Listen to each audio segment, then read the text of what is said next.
Hey everyone, welcome back to the Tensei Slime Light Novel Summary Series here on AniMonolith.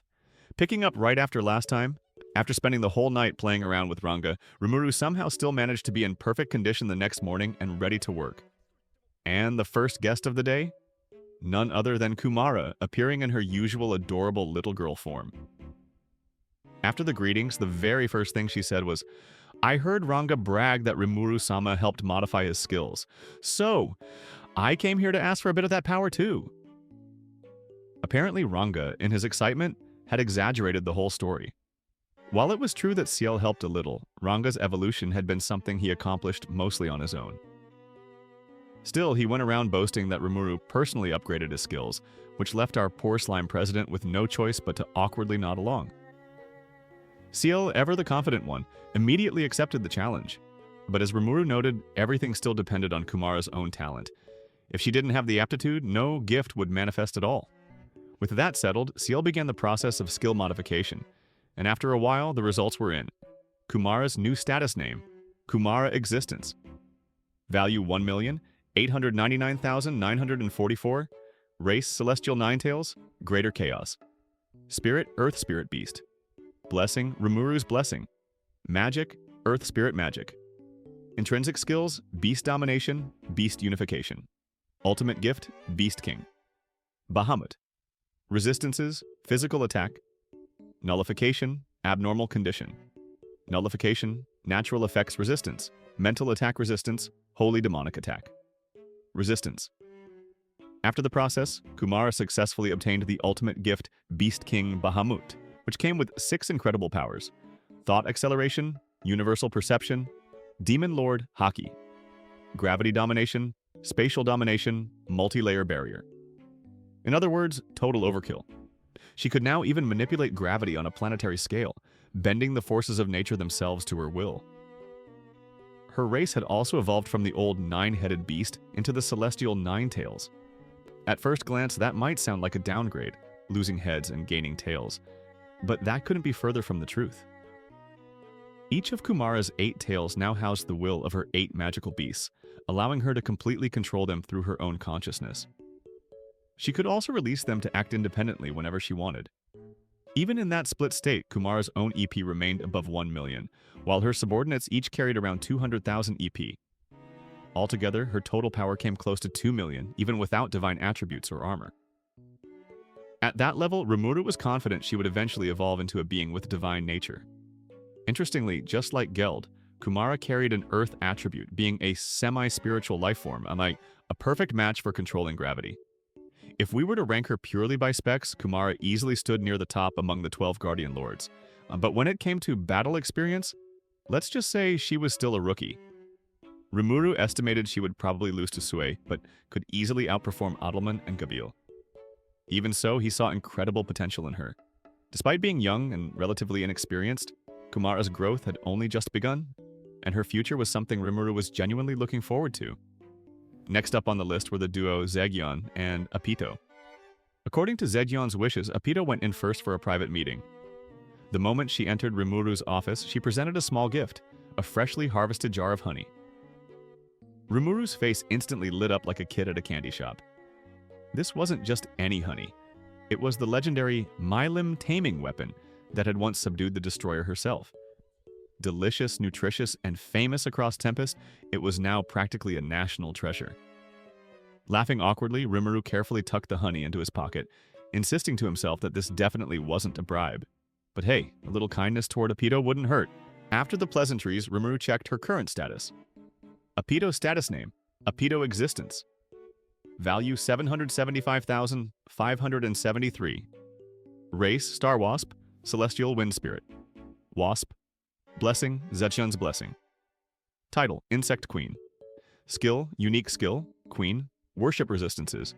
Pain Nullification, Physical Attack. Resistance, Natural Effects. Resistance, Abnormal Condition. Resistance, Mental Attack. Resistance. With power like that, no ordinary adventurer stood a chance. In fact, her strength already surpassed that of the former Demon Lords. Though not quite at the special S rank level yet, Rimuru judged that Apito was already stronger than the pseudo-awakened Clayman. Poor guy. Even after dying, he's still being used as a power benchmark. Apito proudly reported that her queen worship skill had produced 9 insectoid Magian. Though they were still in chrysalis form, she expected them to become powerful beings once they hatched. Rimuru congratulated her, but before he could say that anything else, Apito immediately asked him to name them. Rimuru tried to dodge the topic. Naming was always risky business. But Ciel immediately popped up in his head, confidently saying she had already mastered a safe naming method. With no escape left, Rimuru sighed and came up with 9 names based on number variations. Raiki, Reni, Resan, Rayon, Rego, Reroku, Renana, Rahachi, Rekyu. Simple, consistent, and easy to remember. Apito was deeply moved. I can feel Rimuru-sama's kindness. My children are filled with joy as well. Rimuru blinked. You can actually sense that? Apito nodded proudly. Of course.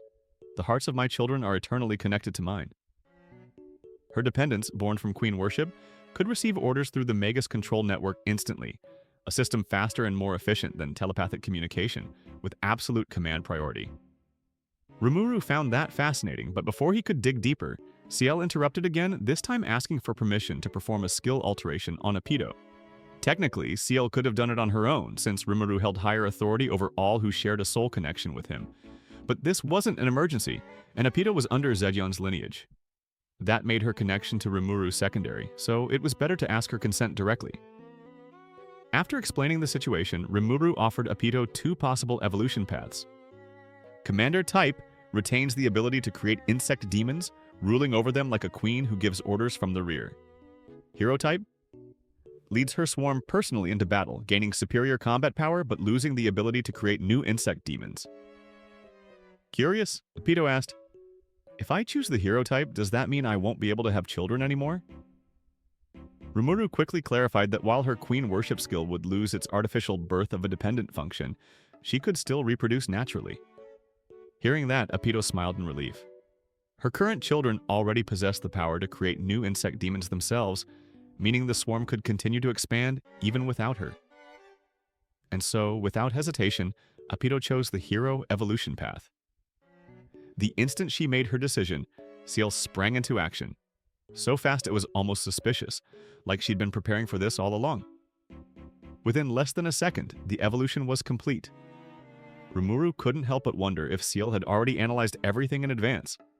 Apito's unique skill queen worship evolved into the ultimate gift, Queen Possession, inheriting the essence of the old skill but greatly amplifying its power. Ultimate gift. Queen Possession. Thought Acceleration. Magic Perception. Ultra Intuition. Insect Domination. Military Command. Ultra Speed Movement. Lethal Attack. Spatial Manipulation. Multi-layer Barrier. Overwhelmed with joy, Apito knelt down before Rimuru, expressing her gratitude and renewing her vow of loyalty. And with that, her audience with Rimuru, and her evolution as the Insect Queen, came to an end. Next up, to enter the room, was Zegion. Calm, composed, and ever courteous, he quietly chose to sit on a wooden chair instead of the soft leather sofa. His reasoning? He didn't want his armored exoskeleton to damage Rimuru's expensive furniture. That small, thoughtful gesture left quite an impression. The strongest guardian in the labyrinth, yet still humble to the core. But what impressed Rimuru even more was Zegion's overwhelming strength. Even before awakening as a demon lord, Zegion had already been powerful enough to stand shoulder to shoulder with Diablo. Back then, there was still a huge power gap between him and the rest of the 12 Guardian Lords. Now, after his evolution, his strength had become nothing short of terrifying. This was the same man who had beaten Dino to a pulp, and still held back. Honestly, Rimuru felt lucky that such a monster was on his side. Zegion, you did exceptionally well this time.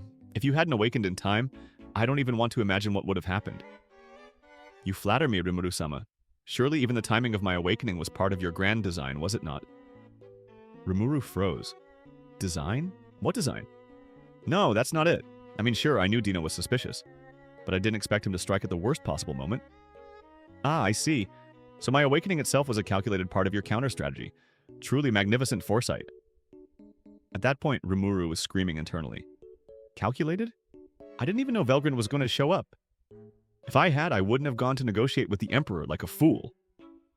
In truth, the entire war had been a string of improvisations, and the fact that they all survived was basically a miracle. Yet no matter how much Rimuru tried to downplay it, Zegion insisted on attributing everything to his master's divine wisdom. For Zegion, every breath Rimuru took was apparently part of some unfathomable 12D chess plan. And when Rimuru tried to tell him that he was just lucky, Zegion doubled down. Even if I had failed, Rimuru-sama could have easily destroyed Dino with a single blow that transcended time and space. Rimuru blinked.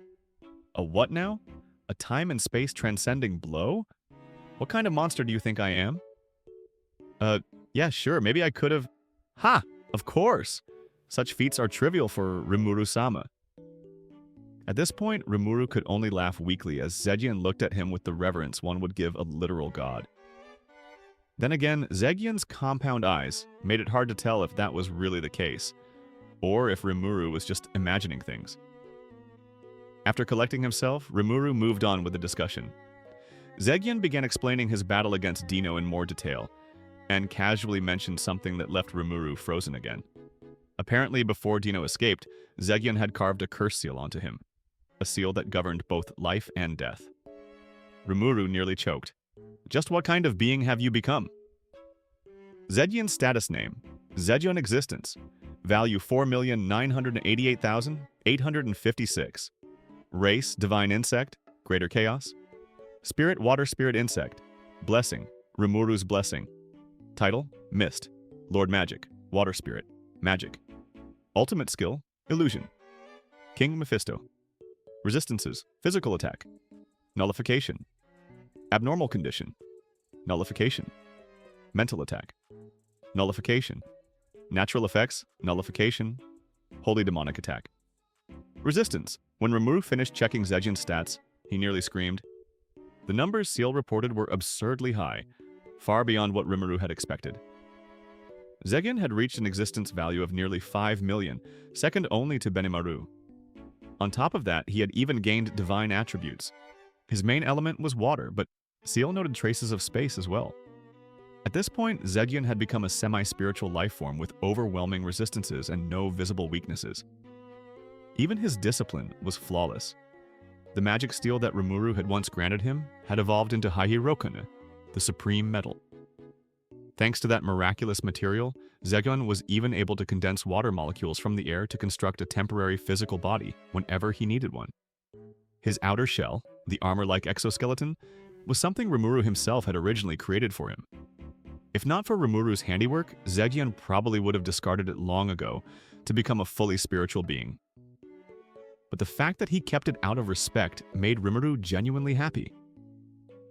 Besides, Zegion was primarily a close combat fighter, and a purely spiritual body wouldn't suit that style.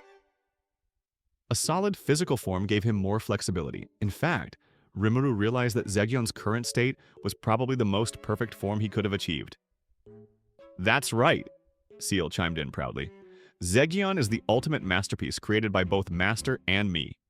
I left some of the practical training to Veldora, but all the key knowledge came directly from me, so there's absolutely nothing to worry about. Rimuru blinked. He definitely didn't understand what any of that meant, but Seal seemed very pleased with herself. Because Zegion controlled the water element, he could exert tremendous power wherever water existed, which of course meant almost everywhere. The planet's atmosphere was full of moisture, so technically, the entire world was Zegion's home turf. Even worse, living creatures were mostly made of water too. That realization sent a chill down Rimuru's spine. Anyone dumb enough to pick a fight with Zegion would probably die before they could even regret it. And that wasn't even the scariest part. Zegion's ultimate skill, Illusion King Mephisto, contained an outrageous number of abilities. Thought acceleration, universal perception, demon lords, hockey water, and lightning domination, space-time, manipulation, multidimensional barrier, all of creation, mental control, world of illusion. It was a ridiculous lineup, the kind of ability set that sounded like the result of a child mashing every cheat button in existence. Among these, the technique Zegion used to curse Dino was called Dream's End. It combined 3 of those powers, water and lightning domination, mental control, and world of illusion, to create an inescapable curse. Dream's End was so powerful that it could even bypass Yuki's anti-skill barrier. The only way to resist it would be through sheer willpower, and in terms of will, few could possibly surpass Zegion. Using World of Illusion, he could reshape reality itself, bending the situation to always favor him. In that domain, Zegion was virtually invincible. Seal called these world system skills, incredibly rare abilities that governed entire layers of existence. Rimuru didn't even have one himself, which explained why they were so absurdly powerful. "Would you like me to make one for you, Master?" Seal offered casually. "Yeah, no thanks," Rimuru muttered, pretending not to hear. Anyway, back to Dream's End. The curse didn't directly restrict the victim's behavior. As long as Dino acted within Zegion's expectations, he could move freely. But the moment he took any action driven by killing intent toward Rimuru's allies, the curse would instantly destroy his core. Even spiritual life forms couldn't survive that. However, the curse was only triggered by Dino's conscious intent, so if he accidentally harmed someone without knowing they were Rimuru's subordinate, the curse wouldn't activate.